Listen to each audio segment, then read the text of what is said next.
Hey champions, Coach Veer here, back with another power-packed PSLE math session. Today we're crushing the hardest circle questions you might see in your exam. They look tricky, but trust me, I've got super easy tricks to help you solve them fast.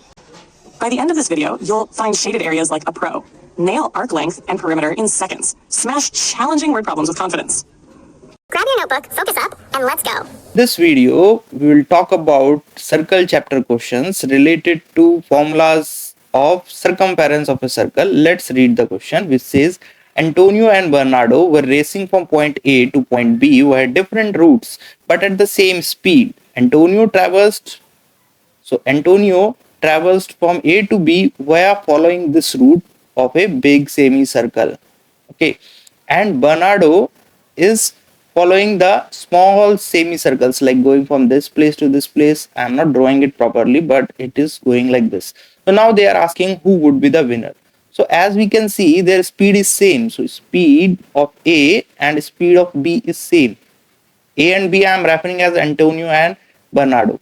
So now let's say they have the same speed. Now the time they are going to take, who will take less time, who will cover the lesser distance, because time is directly proportional to distance. As you know, time is equals to distance over speed, and speed is same for both of them.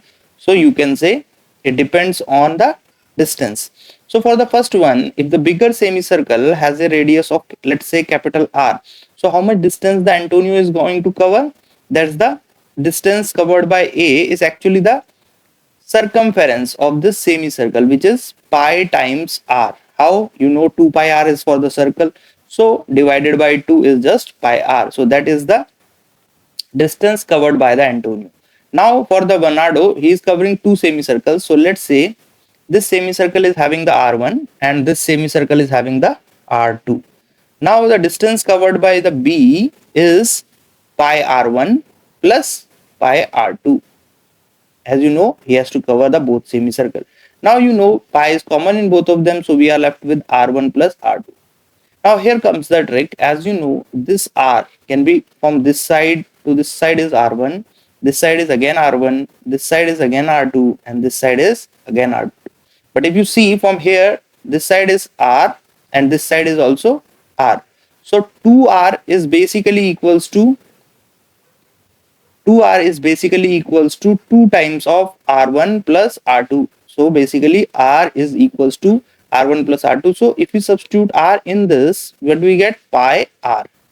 So as you see, the distance covered by A and distance covered by B, both are same. So it means it is a tie, as they are covering the same distance and they are having the same speed. So both will reach on the same time. I hope you understood it, and if you like these kind of questions, more difficult also, I will put on my videos for PSLE Math, but please comment so that I know you want this kind of video stuffs in my channel. Thank you for watching this, and don't forget to subscribe and like this video. Thank you. Bye-bye.